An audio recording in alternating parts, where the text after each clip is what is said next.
محترم ناظرین، السلام علیکم ورحمۃ اللہ وبرکاتہ۔ ایک برگر والے سے تھانے دار روزانہ مفت برگر کھاتا اور پیسے مانگنے پر اسے تھپڑ مارتا۔ ایک دن برگر والے نے تنگ آ کر دکان بند کر دی۔ سالوں بعد تھانے دار ریٹائر ہو گیا اور اس کے حالات خراب ہو گئے۔ وہ نوکری کی تلاش میں ایک فیکٹری چلا گیا۔ وہاں ایم ڈی کے کمرے میں داخل ہوا تو سامنے اسی برگر والے کو سوٹ بوٹ میں بیٹھا دیکھ کر اس کا رنگ فک ہو گیا۔ برگر والے نے اسے پہچان لیا اور اسے کرسی پر بٹھا کر ایک چیک تھمایا جس پر رقم کی بجائے یہ لکھا تھا کہ میں آفس میں بیٹھا لیپ ٹاپ پر کام کر رہا تھا جب کمرے کا دروازہ کھٹکھٹا کر پین داخل ہوا۔ میں نے سر اٹھا کر دیکھا تھا، ماتھے پر یکدم بال لائے تھے۔ مجھے یہ حرکت بہت بری لگتی تھی جب کوئی شخص اس طرح دستک دے کر اجازت لیے بغیر آتا تھا۔ ملازم کچھ کہتا اس سے پہلے ہی میرے ماتھے پر بل دیکھ کر وہ بالکل خاموش ہو گیا تھا۔ میں غصے سے گرجتے ہوئے بولا، آخر مسئلہ کیا ہے تمہارے ساتھ؟ 1000 مرتبہ تمہیں میں نے طوطے کی طرح سمجھایا ہے، آفس میں آنے سے پہلے اجازت طلب کیا کرو، میری بات سمجھ نہیں آتی؟ میں مزید کچھ کہتا اس سے پہلے ہی وہ سر جھکا کر اٹکتے اٹکتے بولا، مالک معاف کرنا، دراصل باہر ایک آدمی پریشان کر رہا ہے، کہہ رہا ہے کہ پولیس میں تھا اور اب یہاں نوکری کرنا چاہتا ہے۔ میں نے اس کو سمجھایا بھی کہ اب نوکریاں بند ہو چکی ہیں، لیکن پولیس کی دھمکی دے رہا ہے۔ اگر اسے نوکری نہیں دی وہ مسئلہ کھڑا کرے گا، شاید کوئی تھانے دار ہے۔ اس کی بات سن کر میرا دل عجیب انداز میں دھڑکا تھا۔ میں فوراً ہی لیپ ٹاپ کھول کر سی سی ٹی وی فوٹیج میں باہر کی ویڈیو دیکھنے لگا تھا اور اگلا لمحہ میرے لیے جان نکال دینے والا تھا۔ جو میں نے سوچا تھا وہی چیز حقیقت کا روپ دھار چکی تھی۔ میں نے بے اختیار لیپ ٹاپ بند کر دیا تھا۔ ملازم اب بھی مجھے دیکھ رہا تھا۔ چند لمحے بعد میں نے خود کو سنبھالا تھا اور ملازم کو دیکھتے ہوئے بولا، اس آدمی سے کہو کل 9 بجے انٹرویو دینے کے لیے آئے، ابھی فی الحال چلا جائے۔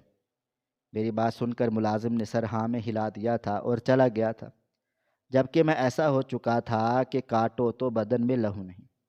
مجھے وہ تمام وقت یاد آنے لگے تھے جس کی وجہ سے آج میں اس مقام پر بیٹھا ہوا تھا۔ میں نے بے اختیار دراز کھولا تھا اور اپنی وہ ڈائری نکالی تھی جس میں میری پوری زندگی کی تکلیف درج تھی۔ میں نے پہلا صفحہ ہی کھولا تھا جب سامنے اسی تھانے دار کا نام لکھا ہوا تھا۔ لمحہ لگا تھا اور میں بیٹھے بیٹھے ماضی کے اس دور میں چلا گیا تھا جہاں پر میری زندگی بالکل کسی کچرے کی مانند تھی۔ 5 سال پہلے آج معمول کا ہی دن تھا۔ میں اپنے گھر کے چھوٹے سے کمرے میں خاموش بیٹھا پیسے کاؤنٹ کر رہا تھا۔ مجھے بازار جا کر بن خریدنے تھے۔ میں کوئی بڑا ایم ڈی نہیں تھا، میں ایک معمولی برگر بیچنے والا آدمی تھا جس کی کوئی اوقات نہیں تھی، جس کا جو دل چاہتا تھا مجھے سنا دیتا تھا، میری عزت کو لمحے میں خاک کر دیتا تھا اور میں کچھ بھی نہیں بول پاتا تھا۔ ابھی میں نے پیسے کاؤنٹ ہی کیے تھے جب کمرے کا دروازہ کھول کر میری بیوی اندر داخل ہوئی تھی اور میری جانب ناشتہ بڑھاتے ہوئے بولی، کب تک جائیں گے بن خریدنے کے لیے؟ مجھے بھی بازار لے جانا، ایک ضروری کام ہے۔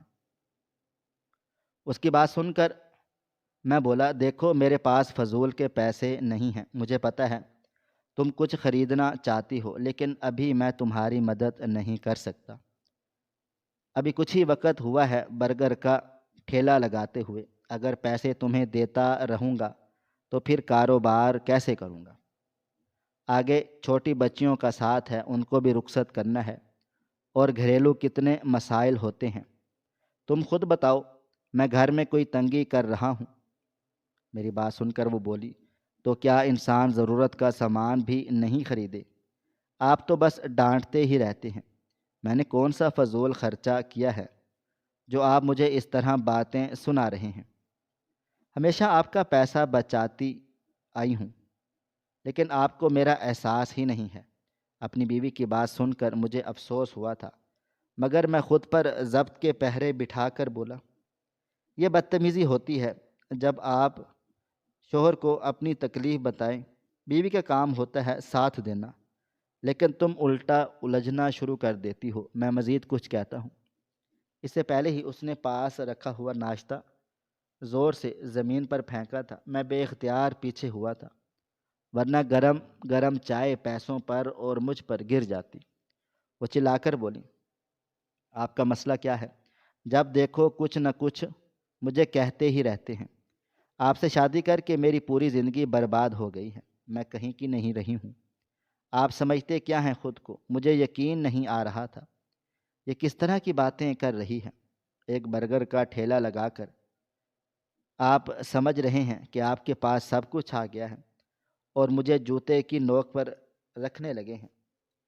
اس کی باتیں میری سمجھ سے باہر تھیں۔ مجھے بالکل یقین نہیں آ رہا تھا میری بیوی اس طرح برتاؤ کرے گی۔ وہ مزید کچھ کہتی اس سے پہلے ہی میں سخت لہجے میں بولا، خاموش ہو جاؤ، بس بہت ہو گیا ہے۔ تمہیں علم ہے تم کس سے اور کس لہجے میں بات کر رہی ہو؟ وہ غصے سے کھڑی ہوئی تھی اور مجھے دیکھتے ہوئے بولی، روبینہ زندگی میں اتنی پیچھے تھی، لیکن اب دیکھو شوہر راج کروا رہا ہے اور میں اب تک زندگی میں آگے رہی ہوں، لیکن آپ کی وجہ سے میرے ہاتھوں سے سب پھسلتا جا رہا ہے۔ میں آپ کو بتا رہی ہوں، ایک وقت آئے گا میں آپ کو چھوڑ کر چلی جاؤں گی۔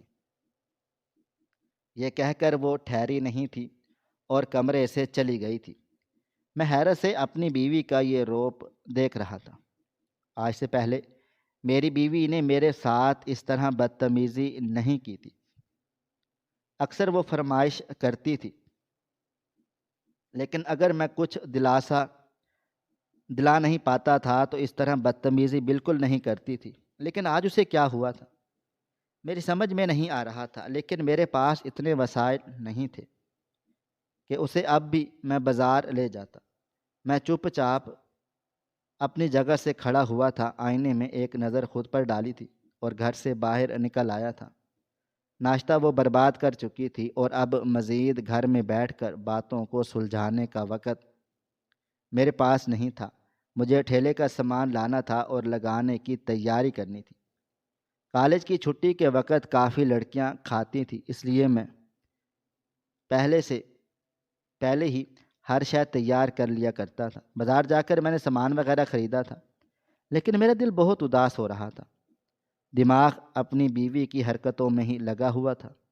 کچھ مہینوں سے ایک عورت ہمارے محلے میں آئی تھی اور میری بیوی کو بلا وجہ چھوٹی چھوٹی چیزوں میں تنگ کر رہی تھی۔ کبھی کوئی چیز لاتی، اس کے سامنے ایسے پھیلا کر دکھاتی جیسے میری بیوی کی کوئی اوقات نہیں، اور یہ باتیں میری بیوی کو آسمان کی بلندیوں پر پہنچا چکی تھی۔ نرگس کی عادت میں شامل تھا کہ کوئی چیز خود سے زیادہ آگے دیکھنا اسے آگ لگا دیتا تھا۔ کبھی بھی میں اس کے ساتھ مقابلہ نہیں کر سکتا تھا، اور میں نے اپنے خاندان کی کئی عورتوں کو یہ بات سمجھائی تھی۔ آپ لوگ کچھ خرید رہے ہیں، اپنے لیے کچھ بنا رہی ہیں، خدارا میری بیوی سے دور رکھے۔ لیکن یہ اجنبی عورت نہ جانے کون تھی جو بے بنیاد میرے گھر کو تباہ کرنے کی تیاریوں میں لگی ہوئی تھی۔ فی الحال میں سیدھا اپنے ٹھیلے پر گیا تھا اور وہاں پر سامان سیٹ کرنا شروع ہو گیا تھا۔ میں اب گھر جانا ہی نہیں چاہتا تھا۔ گھر جانے کا مطلب لڑائی کو ہوا دینا تھا۔ تمام کام مکمل کرنے کے بعد میں نے اپنے لیے ایک سادہ برگر بنایا تھا اور خاموشی سے تناول کر لیا تھا۔ جب تک انسان کے پیٹ میں کچھ نہ جائے اس کا دل و دماغ کام نہیں کرتا، اور میں کھائے پیے بغیر کچھ نہیں کر پاتا تھا۔ ابھی میں کھانے میں مصروف تھا جب کسی نے لاٹھی سے میرے چولہے پر دستک دی تھی۔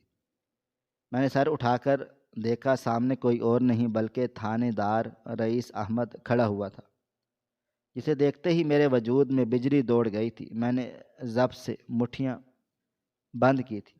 ایک محلے کی وہ عورت اور دوسرا یہ آدمی، ان لوگوں نے مل کر میرے گھر اور میرے کام میں مشکلات پیدا کرتی ہیں۔ اور وہ مجھے دیکھتے ہوئے بولا، چلو میرے لیے 4 برگر لگاؤ، بھوک لگ رہی ہے۔ میرا دل کیا اس آدمی کو کچھ پھینک کر ماروں، لیکن مجبور تھا۔ تھانے دار تھا، اگر میں ذرا بھی اس کے خلاف چلا جاتا بلا وجہ میرے کاروبار بند کروا دیتا۔ میں جلتے بھونتے 4 برگر اس کے لیے تیار کیے تھے اور اس کے سامنے رکھ دیے تھے۔ چہرے کے زاویے بگاڑ رکھے تھے، شاید اسے خود غیرت آ جائے، لیکن ایسے لوگ جن میں شرم نام کی شے باقی نہیں ہوتی، وہ کبھی بھی غیرت نہیں آتی۔ میں خاموشی سے اپنا برگر کھانے لگا تھا جب وہ آدمی مجھے دیکھتے ہوئے بولا، ویسے میں سوچ رہا تھا تو اس سے بھتہ لینا بھی شروع کر دوں۔ کافی لوگ مجھے دیتے ہیں، تجھے بھی دینا چاہیے۔ ان کی بات سن کر میں فوراً بولا، آپ روز مجھ سے بھتہ لیتے ہیں، کبھی 5 برگر کبھی 6 برگر روز کھاتے ہیں، آپ کو معلوم ہے اگر آپ مجھے پیسے دیں تو کم از کم آپ کے اوپر میرے پورے 10,000 کے قریب پیسے بنتے ہیں، لیکن آج تک میں نے آپ سے پیسے نہیں لیے، پھر آپ مجھ سے پیسے کیوں لینا چاہتے ہیں؟ ہمارے درمیان پیسے کا رشتہ کیوں آ رہا ہے؟ میری بات سن کر وہ فوراً بولا، زیادہ رشتہ داری بڑھانے کی ضرورت نہیں ہے، چپ چاپ اپنا کام کرو، اور تم میرے کھانے کے نوالے گن رہے ہو، اتنا دماغ چلتا ہے تمہارا؟ 2 منٹ لگیں گے، سارا تمہارا یہ بھانڈا برتن اٹھا کر زمین پر پھینک دوں گا۔ لمحہ لگے گا تمہارا کاروبار تباہ کرنے میں، اس لیے بہتر ہوگا اپنی اوقات میں رہو۔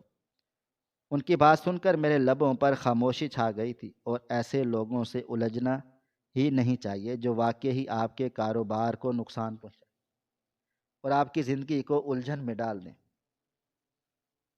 کھا کر وہ چلا گیا تھا جبکہ میرا اپنا مزہ بالکل خراب ہو گیا تھا۔ میں نے وہاں بامشکل آدھا برگر ہی کھایا تھا اور اس سے زیادہ مجھ سے کھایا ہی نہیں گیا تھا۔ کالج کی چھٹی ہونا شروع ہو گئی تھی، اس لیے میں سر جھٹک کر اپنے کام میں مگن ہو گیا تھا۔ وقت کی رفتار نہ کبھی تھم سکی ہے اور نہ کبھی تھم پائے گی۔ شام کی سیاہی چاروں جانب پھیل چکی تھی، لیکن میرا گھر جانے کا بالکل بھی کوئی ارادہ نہیں تھا۔ میری بیوی نے جو آج سلوک میرے ساتھ کیا تھا، میں مر کر بھی اس سلوک کو بھول نہیں سکتا تھا۔ انسان کی عزت نفس ہوتی ہے، میں اپنی عزت نفس مٹی میں نہیں ملانا چاہتا تھا۔ ابھی ان سوچوں میں ہی کچھ دیر گزری تھی جب میرا موبائل فون بجنا شروع ہوا تھا۔ میں نے اپنا بٹن والا موبائل فون نکالا تھا اور سامنے اسی عورت کا نمبر جگمگا رہا تھا۔ میری بیوی جس انسان سے چڑھتی تھی اس انسان میں گھسنا ضروری سمجھتی تھی۔ میں نے کلستے ہوئے موبائل فون یس کیا تھا، ابھی میں ہیلو کہتا، جب دوسری طرف سے میری بیوی کی شرمندہ آواز میرے کان کے پردے سے ٹکرائی تھی، آپ کہاں ہیں؟ صبح سے یہ وقت ہو گیا ہے، سامان لے کر آپ گھر آتے ہیں، کب سے میں آپ کا انتظار کر رہی ہوں، اور آج کتنی دیر ہو چکی ہے آپ گھر ہی نہیں آئے۔ سامان بازار سے لے کر آئے ہیں جو ختم ہونے کا نام ہی نہیں لے رہا، بچے بھی اتنے اداس ہو گئے ہیں۔ اپنی بیوی کی بات سن کر میں جلتے بھونتے ہوئے بولا، کیوں اب شوہر کی یاد آ گئی ہے؟ صبح میرے منہ پر تم نے ناشتہ مارا تھا اور اب اداس ہو رہی ہو۔ میری بات سن کر وہ بولی، اچھا نا، معاف کر دیں، آئندہ ایسی غلطی نہیں کروں گی۔ آپ نے بلا وجہ بات کو پکڑ لیا ہے، ہر انسان سے کوئی نہ کوئی خطا سرزد ہو جاتی ہے، پلیز آ جائیں۔ اور روبینہ باجی کہہ رہی ہیں انہیں 2 برگر چاہیے، واپسی پر آپ لیتے ہوئے آنا۔ مجھے اب سمجھ آیا تھا اصل بات یہ تھی، ورنہ میری بیوی ناراض ہو کر کبھی بھی خود فون نہیں کرتی تھی۔ مجھے سخت غصہ آ گیا تھا، لیکن میں نے کوئی بات نہیں کی تھی، بلکہ دل میں ارادہ کیا تھا کہ آج اس عورت کا دماغ بھی درست کروں گا۔ بنا کچھ بھی بولے میں نے موبائل فون بند کر دیا تھا۔ کچھ ہی دیر کے بعد جو باقی کا سامان تھا وہ بھی ختم ہو گیا تھا۔ میں نے 2 برگر تیار کیے تھے اور چپ چاپ اپنے گھر کی طرف روانہ ہو گیا تھا۔ پیسے میری جیب میں تھے جبھی میں گھر جا رہا تھا۔ مجھے بس اسی ایک بات کا ڈر ہوتا تھا کہ راستے میں کوئی پولیس والا نہ ملے اور نہ ہی کوئی چور ڈکیت۔ محنت سے کمانے والے کتنی مشکلات کا سامنا کرتے ہیں، یہ صرف وہ اور ان کا دل ہی جانتا ہے۔ ایک مختصر مسافت طے کر کے میں اپنے گھر پہنچ گیا تھا، لیکن آج میں نے اپنے قدم اس عورت کے گھر کی طرف بڑھائے تھے جس نے میرے گھر میں آگ لگانے میں کوئی کمی نہیں چھوڑی تھی۔ میں نے دروازے پر دستک دی۔ چند لمحے بعد ایک لڑکی نے دروازہ کھولا جس کی عمر 20 یا 22 برس تھی۔ میں وہ فوراً سے بولا، جاؤ اپنی امی کو بلا کر لاؤ، مجھے انہیں کچھ دینا ہے۔ میری بات سن کر وہ لڑکی بولی، میں ہی روبینہ ہوں۔ بھائی صاحب، کیا ہو گیا ہے آپ کو؟ اب اتنی بھی خوبصورت نہیں ہوں کہ آپ مجھے میری ہی بیٹی سمجھ لیں۔ اس کی بات سن کر میں دنگ رہ گیا تھا۔ وہ لڑکی اتنی خوبصورت تھی کہ انسان نظر نہ ہٹا سکے۔ میں یہی سمجھا تھا کہ وہ 20 یا 22 سال کی ہوگی۔ میں بے اختیار بولا، آپ 3 بچوں کی ماں ہیں روبینہ باجی، جس کے پاس میری بیوی آتی ہے؟ وہ گردن کو زور سے ہلاتے ہوئے بولی، ہاں ہاں میں وہی ہوں، آپ سے برگر منگوائے تھے، آپ لے کر آئے ہیں۔ میں نے جھجکتے ہوئے برگر اس عورت کی طرف بڑھا دیے تھے، لیکن میرا دل و دماغ بالکل خراب ہو چکا تھا۔ کوئی اتنا کم عمر کیسے ہو سکتا ہے؟ اس نے کس طرح خود کو مینٹین کیا ہوا ہے؟ یہ بات سمجھ سے باہر تھی۔ میں یہاں اس کو سمجھانے کے لیے آیا تھا کہ خدارا میری بیوی سے اپنی دھن دولت اپنا مال دور رکھیں، اس کے سامنے یہ سب شو کرنے کی ضرورت نہیں ہے۔ وہ چھوٹے دماغ کی ہے، کب دماغ گھوم جائے کچھ پتہ نہیں چلتا۔ آپ کی وجہ سے میرا ہنستا کھیلتا ہوا گھر برباد ہو رہا ہے، لیکن آج اس عورت کو دیکھ کر میری زبان بالکل بند ہو گئی تھی۔ میں چپ چاپ اپنے گھر آ گیا تھا، ایسا لگتا تھا جیسے مجھے سانپ سونگھ چکا ہو۔ گھر پہنچا، میری بیوی کچن میں ہی کھانا پکا رہی تھی۔ میں بنا کچھ بھی کہے صحن کی بچھی ہوئی چارپائی پر بیٹھ گیا تھا۔ سوچوں کا رخ روبینہ کے گرد ہی گھوم رہا تھا۔ ابھی کچھ ہی دیر گزری تھی جب میری بیوی کی آواز میرے کان کے پردے سے ٹکرائی تھی، ارے آپ آ گئے، روبینہ کو آپ نے برگر دے دیے ہیں، لائیں مجھے دے، میں دے کر آتی ہوں۔ اس کی بات سن کر میں فوراً ہوش میں لوٹا اور اپنی بیوی کو دیکھتے ہوئے بولا، اس روبینہ کی عمر کیا ہوگی اور بچے کتنے بڑے ہیں؟ اس کی بات سن کر وہ بولی کہ کیوں، خیریت ہے جناب؟ آج اچانک اس میں اتنی دلچسپی کیوں لے رہے ہو؟ میں نے اپنی بیوی کی بات سن کر بولا، بس ویسے ہی دل و دم میں خیال آ رہا ہے۔ ابھی برگر دینے گیا تھا تو اس کا شوہر آیا تھا، کافی عمر والا ہے، روبینہ بھی عمر والی ہوگی۔ میری بات سن کر وہ بولی، ہاں تقریباً 40 کے قریب ہوگی یا اس سے بھی زیادہ۔ بڑی بیٹی 20 سال کی ہے اور شوہر بھی کافی بڑا ہے، لیکن روبینہ نے خود کو سنوار کر رکھا ہوا ہے، جم جاتی ہے، اچھا کھاتی پیتی ہے۔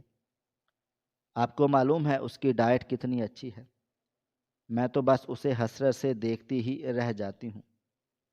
اور شوہر بھی کافی عمر والا ہے، لیکن اس نے خود کو بہت اچھے طریقے سے مینٹین کیا ہوا ہے۔ میں تو ان کے گھرانے سے بہت زیادہ متاثر ہوئی ہوں۔ آج بھی روبینہ اپنے لیے اور اپنے شوہر کے لیے ایک جیسا لباس لائی ہے، بہت ہی خوبصورت ہے۔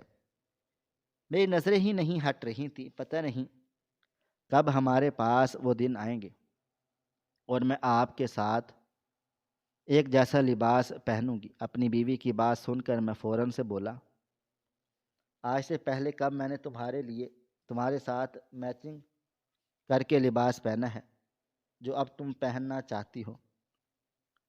میری بات ابھی مکمل نہیں ہوئی تھی جب وہ غصے سے بولی، ابھی ہمارے حالات کیا بچے ہوئے ہیں جو میں آپ کے ساتھ میچنگ کر کے لباس پہنوں؟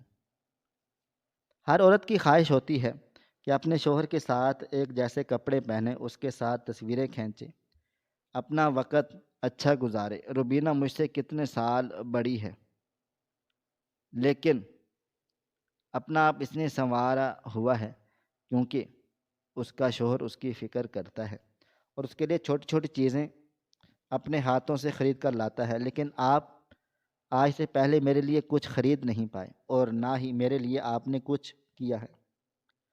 آپ کے لیے میں اس گھر کی صرف ایک ماسی ہوں اور آپ کے بچوں کی تیمارداری کرنے والی آیا۔ لیکن ہاں، ایک بات آپ ہمیشہ یاد رکھنا، جس دن مجھے پیسے ملنا شروع ہو گئے اور میرا کام آسان ہو گیا تو میں آپ کو، آپ کے گھر کو اور آپ کے بچوں کو چھوڑ کر چلی جاؤں گی، بس بہت ہو چکا ہے، اب میں مزید ڈرامے برداشت نہیں کر سکتی۔ میں ایسا ہو گیا تھا جیسے کاٹو تو بدن میں لہو نہیں۔ مجھے یقین نہیں آ رہا تھا کہ میری بیوی اس طرح کا جملہ بول سکتی ہے۔ میں روبینہ کی خوبصورتی بھول کر اپنی بیوی کو حیران نظروں سے دیکھ رہا تھا۔ وہ مزید کچھ کہتی اس سے پہلے ہی میں بولا، بس بہت ہو چکا ہے، بہت سن لی میں نے تمہاری بدتمیزی۔ کیا ہو گیا ہے تمہیں؟ آج کے بعد تم روبینہ کے گھر نہیں جاؤ گی۔ تمہاری عمر کم ہے، روبینہ تم سے عمر میں بڑی ہے اور تمہیں گھیر رہی ہے۔ ایسی عورتیں اچھی نہیں ہوتی، ان کے ساتھ بہت سے معاملات ہوتے ہیں۔ تم کیوں اپنا گھر برباد کرنا چاہتی ہو؟ میں پہلے ہی ایک آدمی سے پریشان ہوں، اب تم کیوں میری زندگی میں پریشانی کھڑی کر رہی ہو؟ میری بات سن کر وہ فوراً سے منہ بنا کر بولی، آپ کی پریشانی ساری زندگی کی ہے، اور جب سے آپ میری آپ کے پاس شادی ہو کر آئی ہے وہ کوئی سکھ نصیب نہیں ہوا۔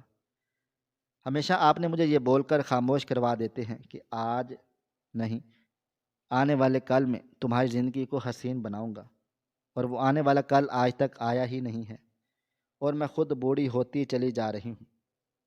آپ سے میں نے کتنے وقت پہلے ایک لباس کی خواہش کی تھی، ابھی تک آپ نے میری اس خواہش کو پورا نہیں کیا۔ میں اتنی بے مول ہوں کیا کہ آپ کے لیے اپنی بیوی کی بات سن کر میں حیران ہو رہا تھا۔ یہ وہی عورت تھی جو ہمیشہ میرے قدم سے قدم ملا کر چلتی تھی، میری ہر پریشانی میں کندھے سے کندھا ملا کر کھڑی رہتی تھی، اور آج کس طرح مجھ سے بات کر رہی تھی۔ حیرانگی کے مارے میرا دل و دماغ کام کرنا بند کر گیا تھا۔ میں بنا کچھ بھی کہے گھر سے جانے لگا تھا جب میری بیوی چیخ کر بولی، میرے پاس فالتو کا راشن نہیں ہے جو آپ اس طرح مجھ سے کھانے بنوا رہے ہیں اور بنا بنایا کھانا باہر جا کر کھا رہے ہیں۔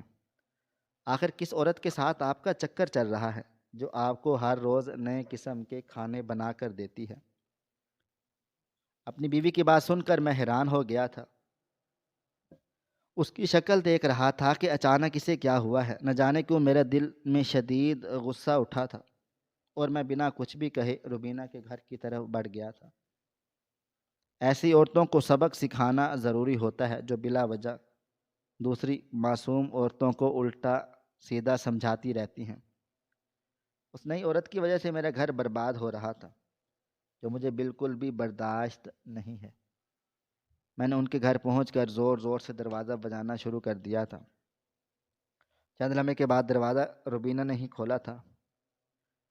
وہ کچھ کہتی اس سے پہلے ہی میں غصے سے بولا، آخر آپ محترمہ چاہتی کیا ہیں؟ کیوں میرے گھر کو آگ لگانے کی کوششوں میں لگی ہوئی ہیں؟ آپ خوش ہیں؟ اپنے شوہر کے ساتھ عیاشی کی زندگی گزار رہی ہیں؟ یہ آپ کا اور آپ کے شوہر کا مسئلہ ہے۔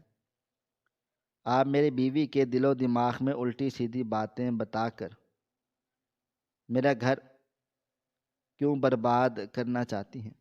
آپ کو کیا حاصل ہو رہا ہے یہ سب کر کے؟ میں مزید کچھ کہتا جب میری بیوی وہیں آ گئی تھی اور میرا ہاتھ تھام کر آہستہ آواز میں بولی، کیا ہو گیا ہے آپ کو اصغر؟ گھر چلیں۔ لیکن اس وقت میرا دل و دماغ بالکل آسمانوں پر پہنچا ہوا تھا۔ جب مجھے غصہ آتا تھا تو میں اس بات کو بالکل فراموش کر دیتا تھا کہ میں کہاں پر کھڑا ہوں اور کس لہجے میں بات کر رہا ہوں۔ مجھے صرف اور صرف اپنی بات یاد رکھنی ہوتی تھی۔ روبینہ آہستہ آواز میں بولی، بھائی میں آپ کی پریشانی سمجھ رہی ہوں، آپ گھر کے اندر آ کر بات کر لیں، اس طرح گلی میں تماشا نہ لگائیں۔ لیکن میں اس وقت بالکل بھی ہوش میں نہیں تھا۔ میں نے انگلی اٹھا کر بولا، آپ کے گھر اگر میری بیوی آئے اسے بھگا دینا۔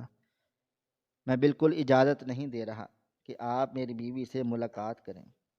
آپ کی وجہ سے میرے گھر کا ماحول بالکل یکسر ہی بدل گیا ہے، خراب بھی ہو رہا ہے۔ میری بیٹیاں بہت چھوٹی چھوٹی ہیں، اگر ان کے سامنے ہر روز لڑائی جھگڑا کروں گا میری بیٹیوں کے ذہنوں پر اثر پڑے گا۔ وہ تعلیم حاصل کر رہی ہیں، انہیں ذہنی سکون چاہیے ہوتا ہے، لیکن یہ بات میری بیوی میں نہیں سمجھ رہی۔ مجھے صرف اور صرف آپ کی وجہ سے میں آپ کے سامنے ہاتھ جوڑ کر گزارش کر رہا ہوں کہ مجھے اور میری اولاد کو اور میری بیوی کو بخش دیں۔ میری بیوی سے اب آپ ملاقات نہیں کریں گی، کیونکہ آپ کے اندر بالکل بھی شعور نہیں ہے۔ یہ کہہ کر میں ٹھہرا نہیں تھا اور اپنی بیوی کو زبردستی گھسیٹ کر گھر لے آیا تھا۔ میں پہلے ہی تھانے دار کی حرکتوں سے پریشان تھا اور اب بیوی نے نیا اور تماشا شروع کر دیا تھا۔ میں بلا وجہ اب مزید پریشانیاں اپنے سر نہیں لینا چاہتا تھا۔ گھر واپس آ کر میں نے غصے میں اپنی بیوی کا ہاتھ چھوڑا تھا۔ وہ کچھ کہتی اس سے پہلے ہی میں چیخ کر بولا، اب اگر تمہاری آواز میرے کان کے پردے سے ٹکرائی مجھ سے برا کوئی نہ ہوگا۔ دماغ خراب ہے تمہارا؟ اس عورت کی باتوں میں آ رہی ہو اور اپنے ہی گھر کو آگ لگا رہی ہو۔ میری بات سن کر وہ میری طرح چلائی تھی، آپ نے کوئی میری عزت نہیں چھوڑی۔ اگر مردوں کی بات ہوتی تو عورتوں کی بھی عزت ہوتی ہے، اور میں اس کے ساتھ اٹھتی بیٹھتی ہوں۔ آپ کو کیا ضرورت تھی وہاں جا کر تماشا لگانے کی؟ آپ کی وجہ سے میری بہت زیادہ بے عزتی ہوئی ہے۔ وہ میرے بارے میں کیا سوچ رہی ہوگی کہ میرے گھر میں اتنے وسائل نہیں ہیں، اس لیے میرے شوہر عورت کو سنا کر آیا ہے، اپنی اچھی چیزیں میری بیوی سے دور رکھو۔ کیونکہ اس کی بات سن کر میں فوراً ہاں ہاں سنا کر آیا ہوں، کیونکہ اس عورت کی وجہ سے میری بیوی باغی ہو رہی ہے اور میرا گھر برباد ہو رہا ہے، اور میں ایسا اپنے گھر میں کچھ بھی نہیں ہونے دوں گا۔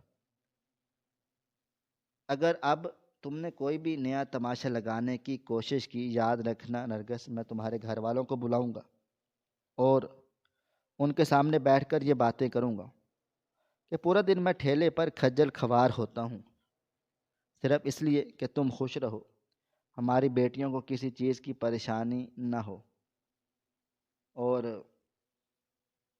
گھر میں راشن بھرپور ہو، ہر ایک چیز موجود ہو، لیکن تمہاری نظر میں سب کچھ فضول ہے۔ میں کیا بولوں؟ تمہیں پورے گھر کا نظام تم نے خراب کیا ہوا ہے۔ تمہیں اپنی بیٹیوں کا احساس نہیں ہے، کتنی چھوٹی چھوٹی بچیاں ہیں، انہی کے بارے میں سوچ لیا کرو۔ اگر آج ہم اس طرح برتاؤ کریں گے ان کے ذہنوں پر کیا اثر پڑے گا؟ لیکن میری بیوی کی زبان رکنے والی نہیں تھی، وہ مسلسل بولے جا رہی تھی۔ جب اچانک میرا ہاتھ اس پر اٹھ گیا تھا، تھپڑ کی تاب نہ لاتے ہوئے بے اختیار پیچھے ہوئی تھی، اور میں غصے سے چلا کر بولا، اگر اب تم نے بدتمیزی کرنے کی کوشش کی تو میں تمہیں طلاق دے دوں گا۔ میں تمہاری وجہ سے میری ذہنی حالت خراب ہو رہی تھی، لیکن تمہیں نظر ہی نہیں آتا۔ یہ کہہ کر میں چپ چاپ کمرے میں بند ہو گیا تھا۔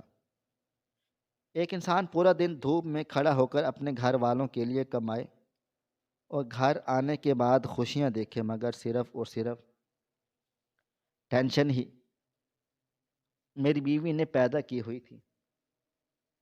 وقت کی رفتار نہ کبھی تھم سکی ہے اور نہ کبھی تھم پائے گی۔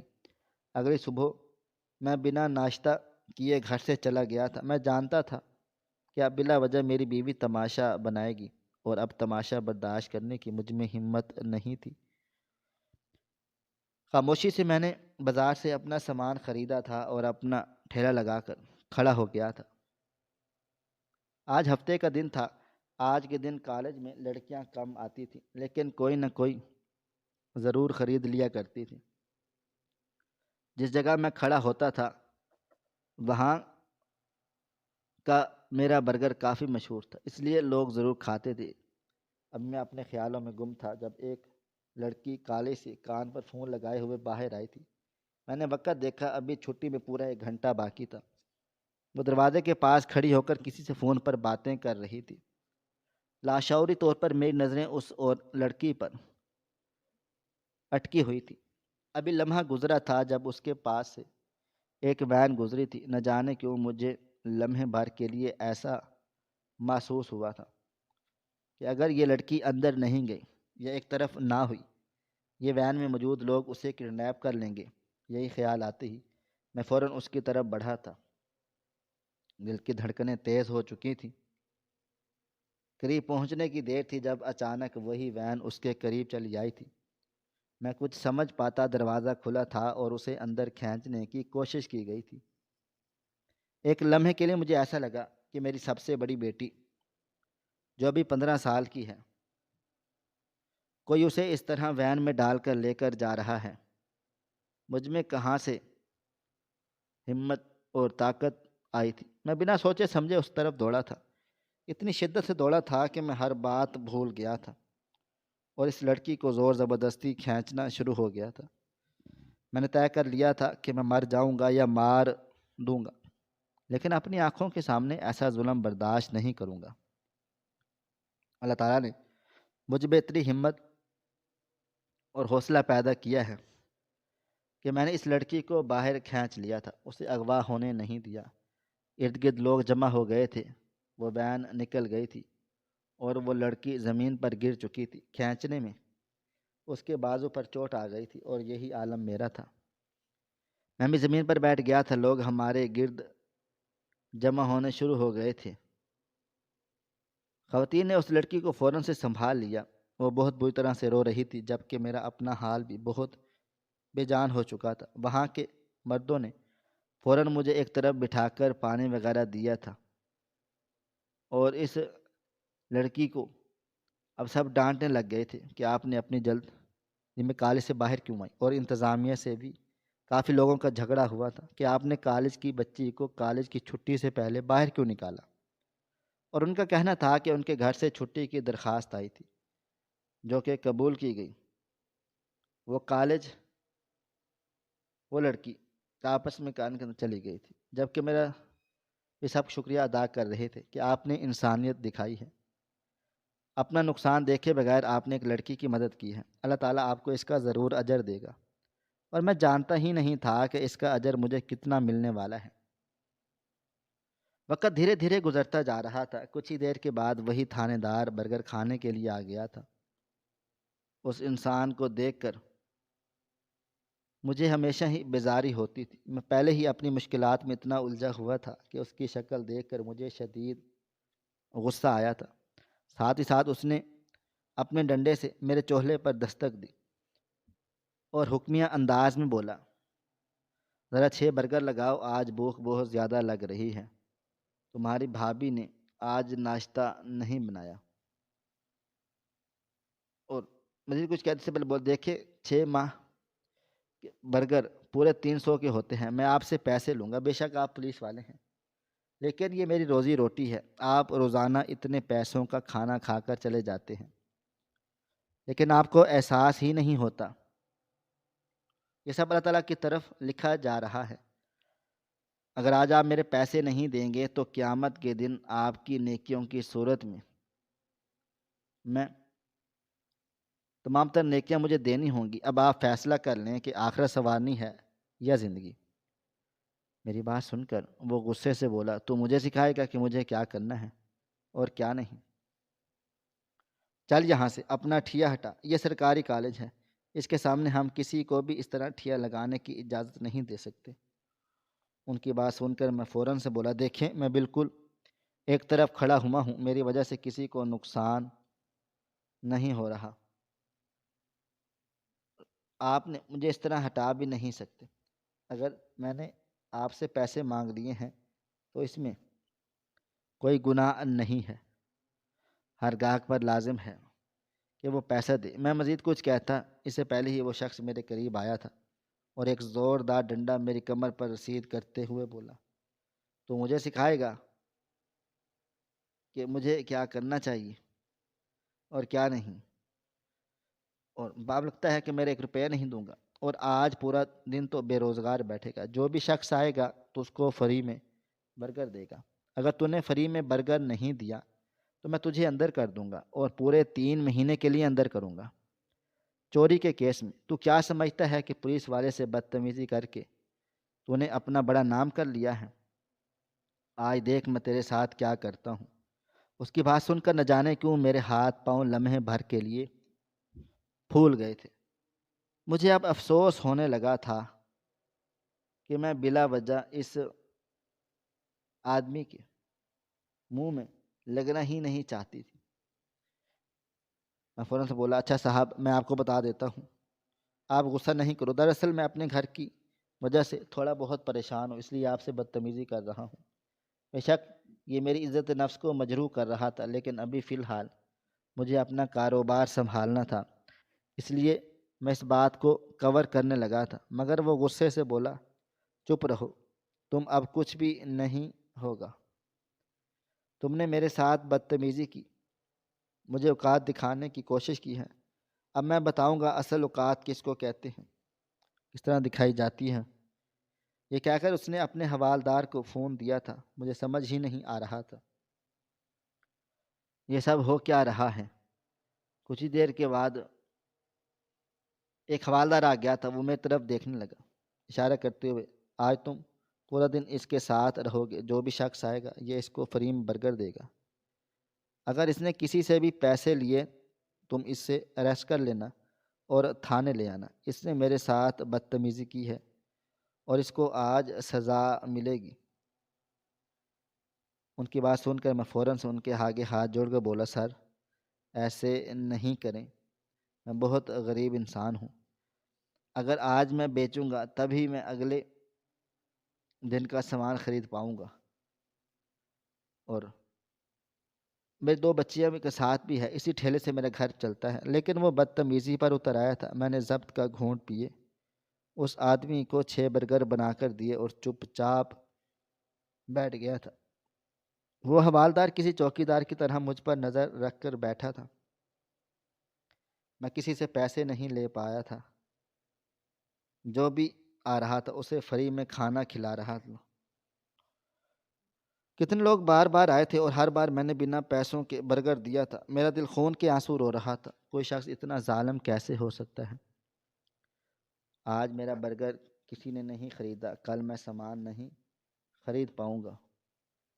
یہی بات میرے دل و دماغ خراب کر رہی تھی، لیکن میں کیا کرتا؟ اگر میں کسی سے بھی پیسے لیتا یہ شخص مجھے گرفتار کر لیتا اور مجھے 3 مہینے کے اندر کروا دیتا، میری بیوی، میرے بچیاں، سب کچھ برباد ہو جاتی۔ اس لیے میں نے یہ کڑوا گھونٹ پی لیا۔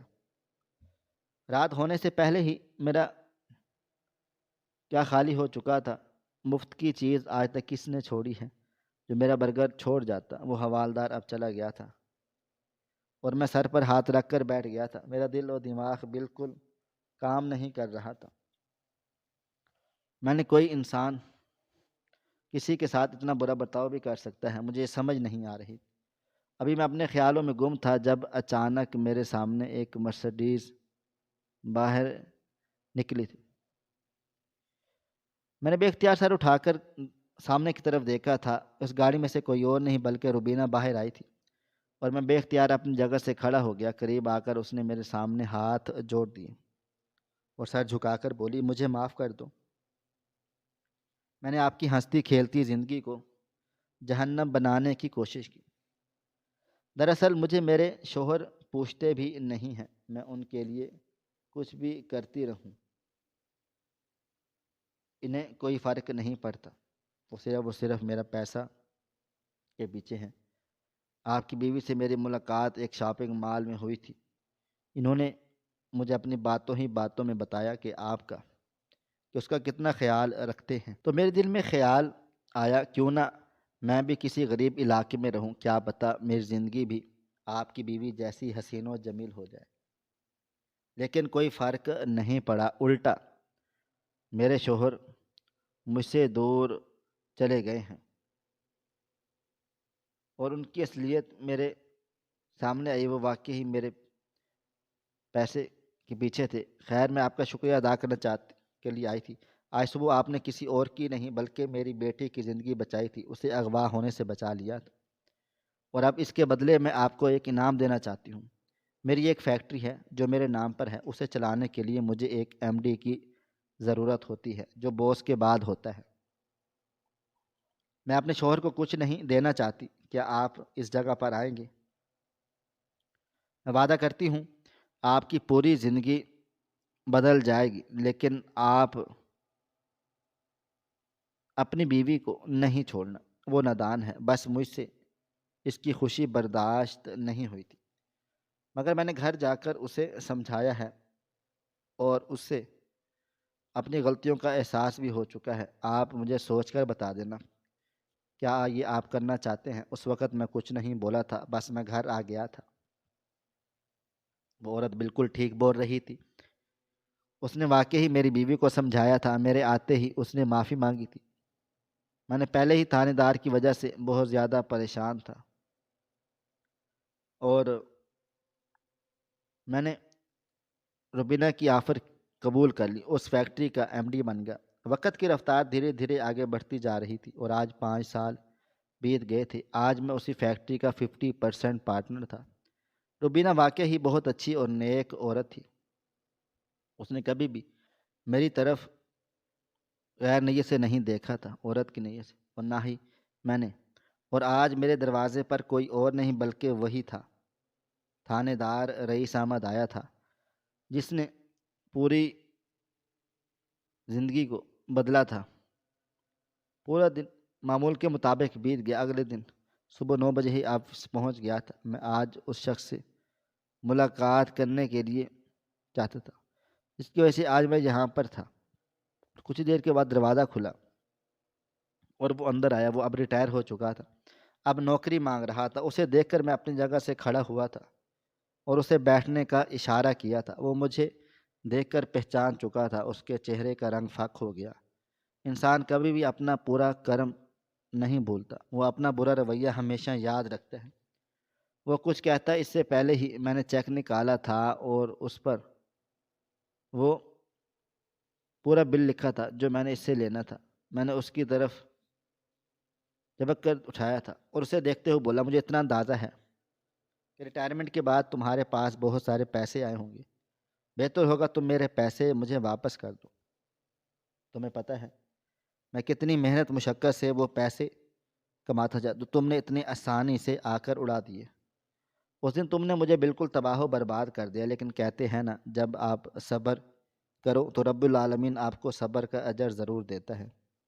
میں مزید کچھ کہتا اس سے پہلے ہی وہ میرے آگے ہاتھ جوڑ کر بولا، تم جانتے ہو جب میں نے تمہارے ساتھ وہ سلوک کیا تھا، اس کے بعد میری نوکری چلی گئی تھی۔ مجھے تھانے دار سے ایک معمولی حوالدار بنا دیا گیا، صرف اس لیے کہ میں تھانے دار بننے کے اہل نہیں ہوں، اور یہ فارم کسی عورت نے کروایا تھا۔ میرے دل و دماغ میں بے اختیار روبینہ کا خیال آ گیا تھا۔ وہ مزید بولا، کالج امتحان میں تمہارا ساتھ دیا تھا، شاید تم نے کسی لڑکی کی جان بچائی تھی جو اغوا ہو رہی تھی۔ میں نے سر ہاں میں ہلایا۔ وہ مزید بولا، تم برباد ضرور ہوئے تھے، لیکن میں بھی اسی دن برباد ہو گیا، اور مجھے اسی دن اس بات کا احساس ہوا تھا کہ تم بالکل ٹھیک بول رہے تھے۔ اگر آج میں تمہارے پیسے واپس نہیں کروں گا تو آخرت کے دن میرے ساری نیکیاں تمہارے پاس چلی جائیں گی۔ مجھے پکا بل یاد نہیں تھا، میں نے کچھ پیسے ضرور جوڑے تھے جو میں آپ کو دینا چاہتا تھا۔ میں تمہارے گھر بھی گیا، لیکن تم نہیں تب تک وہاں سے جا چکے تھے۔ میں آج تمہارے سامنے ہاتھ جوڑ کر معافی مانگتا ہوں، مجھے میری غلطی کی سزا مل چکی ہے، اور آخرت میں اپنے نیکیاں میں دینا چاہتا ہوں، خدا کے لیے مجھے معاف کر دو۔ اس کی بات سن کر میرا دل نرم پڑ گیا، کیا واقعی اس سے سزا مل چکی تھی؟ روبینہ نے اتنی خطرناک سزا دلوائی تھی، میں نے اسے معاف کر دیا اور اس بل کو بھی پھاڑ دیا تھا جو میں نے اس کی طرف بڑھایا تھا۔ اسے اپنی فیکٹری میں نوکری بھی دے دی تھی۔ اگلے دن ہی میں نے اس حوالے سے روبینہ سے بات چیت کی تھی۔ اس نے مجھے بتایا تھا کہ ہاں، میں نے اپنے تعلقات چلا کر اس پولیس والے کی کمپلین کی تھی اور فوراً ہی میری درخواست پر عمل کیا گیا تھا، کیونکہ تم بے قصور اور تم ایک اچھے اور سمجھدار انسان تھے۔ تمہارے ساتھ غلط کیوں ہوتا ہے، اس کے لیے سزا کے طور پر اسے معطل کیا گیا ہے اور اسے حوالدار بنایا گیا۔ میں تم جیسے ہر غریب کا ساتھ دینا چاہتی ہوں جو اتنی محنت مشقت کر کے اپنا گھر چلاتا ہے، اور ایسے حوالدار، ایسے پولیس افسران کی زندگی برباد کر دیتے ہیں۔ تم نے اس دن اپنی جان کی پرواہ کیے بغیر میری بیٹی کو بچایا تھا، میں بھول نہیں سکتی۔ آج میری بیٹی انہی لوگوں کے پاس ہوتی، نہ جانے اس کا کیا ہوتا، نہ جانے آج وہ کس موڑ پر کھڑی ہوتی۔ تمہاری وجہ سے ہماری زندگی برباد ہونے سے بچ گئی ہے، جبکہ میں نے کوئی جواب نہ دیا۔ یہ سب اللہ تعالیٰ کی طرف سے انعام تھا جو مجھے میری محنت کی صورت میں ملا تھا۔ میں تمام سننے والوں کو یہی پیغام دینا چاہوں گا کہ اپنی زندگیوں کو اتنی مشکل نہ بنائیں کہ لوگ آپ کی وجہ سے تکلیف میں آنے لگیں۔ خود کو اتنا ظالم ثابت نہیں کرو کہ لوگ آپ کے مرنے کی دعائیں مانگیں۔ خدارا اپنے اعمال کو بہتر کریں، کیونکہ مرنے کے بعد اللہ تعالیٰ کو منہ دکھانا ہے۔ ناظرین، آپ کو ہماری آج کی کہانی کیسی لگی؟ کومنٹ باکس میں اپنی رائے کا اظہار ضرور کریں۔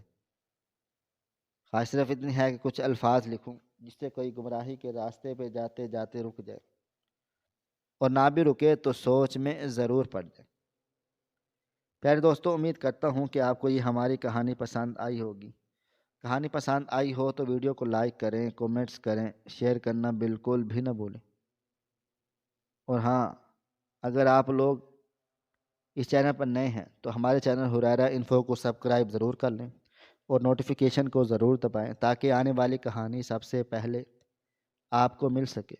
ملتے ہیں کل ایک نئی اور دلچسپ کہانی کے ساتھ، تب تک اپنا ڈھیر سارا خیال رکھیے گا۔ اللہ حافظ۔